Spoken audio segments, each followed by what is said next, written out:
Oke teman-teman semua, bertemu lagi dengan saya Yanwar, tetap di channel saya Project DIY Microcontroller. Nah, pada kesempatan kali ini saya akan mendemokan mengenai sebuah alat dengan judul yaitu monitor suhu berbasis IoT ya teman-teman ya. Jadi nanti di sini saya menggunakan handphone dan juga softwarenya Blink.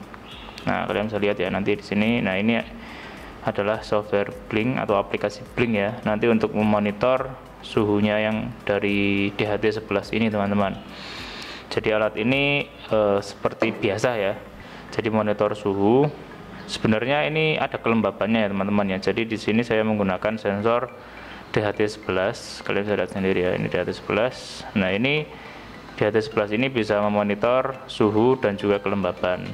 Namun di video kali ini saya hanya memonitor suhu saja.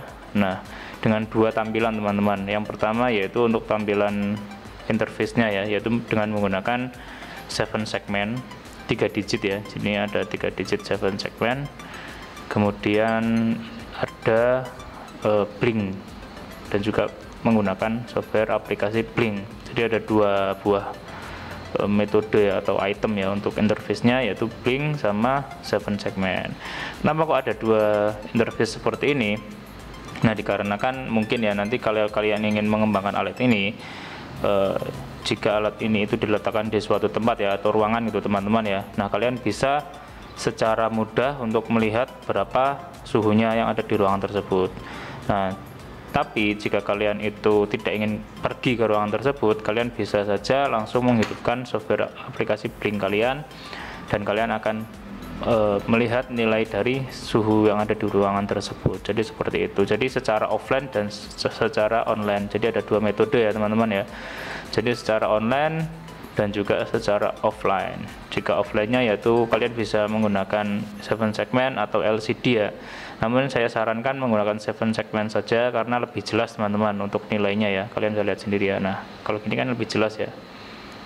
Nah, nilainya jelas ya. Namun LCD mungkin agak kecil ya dia nilainya.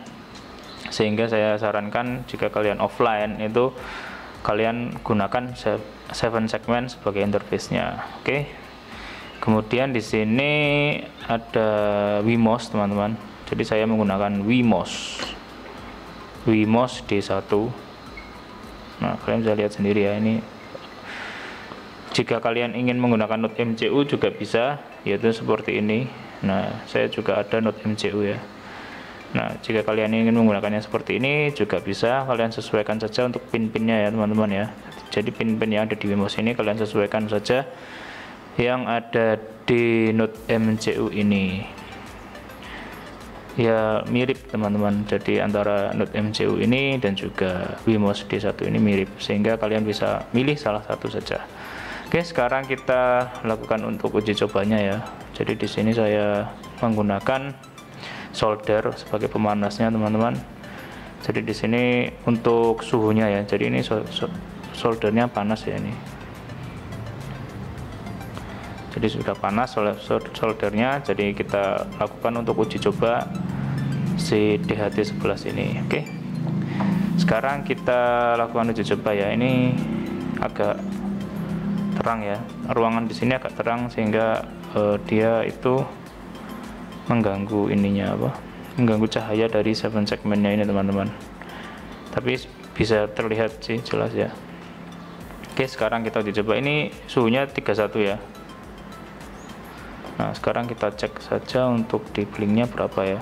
Nah, 31 teman-teman. Oke. Jadi antara Blink dan juga 7 segmen harusnya itu sama. Harus sama ya ini. Nah, 32, ini 32. 31, 31. Seperti itu. Oke. Nah, sekarang kita uji coba dikasih pemanas ya. Atau kasih solder, dekatkan solder. Nih, kalian bisa lihat sendiri ya ini ya, saya dekatkan sama solder. Oke, aduh dulu. Oke, ini sudah dekat ya, dekat solder. Nah, kita monitor untuk suhunya berapa ya. Ini bisa terlihat ya, jelas ya. Nah, saya lihat sendiri ya ini ya. Ini 33, ini juga 33, 34, di sini juga 34. 35, di sini juga 35. Kita cek perubahannya ya. Jadi tiap menit ini kita bisa memonitornya. Nah, ini 37, di sini juga 37, kemudian 38, di sini juga 38. Kemudian kita tunggu lagi beberapa saat ya teman-teman ya. Ini 39, di sini juga 39 ya. 40, di sini juga 40. Kemudian 41, ini juga 41. Oke, kita sampai 42. Oke, sekarang kita coba untuk menjauhkan sensor dari solder ya teman-teman ya. Kita coba jauhkan sensor dari soldernya ini. Apakah ada perubahan ya? Apakah nilainya itu berubah ataukah tetap di sini ya? Kita cekkan saja. Ini sensornya tidak saya dekatkan sama pemanas atau solder. Kita tunggu apakah yang dihasilkan oleh sensor ini nilainya berapa ya. Oh, ternyata turun ya teman-teman ya. Oke, kita cekkan lagi 42 ya. Ternyata dia mulai turun. Ini 41, ini 41.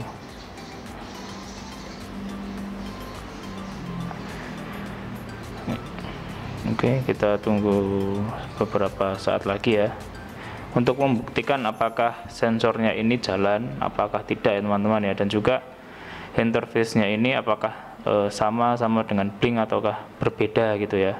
Dan ternyata ini sudah saya buktikan ya. Jadi antara interface blink dan juga 7 segmen dia itu sama ya untuk nilainya ya. Jadi ini 39, ini juga 39, kemudian nanti di sini itu nampilkannya berapa. Nah, ini 38, di sini juga 38 ya. Jadi bisa dibilang sama ya, jadi tidak ada perbedaan. Sehingga jika kalian itu ingin membuat sebuah alat, kalian bisa menggunakan ini interface 7 segmen ini atau blink.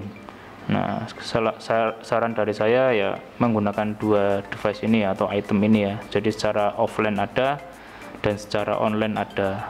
Untuk online ini biasanya digunakan untuk bagian admin ya, atau bagian control room.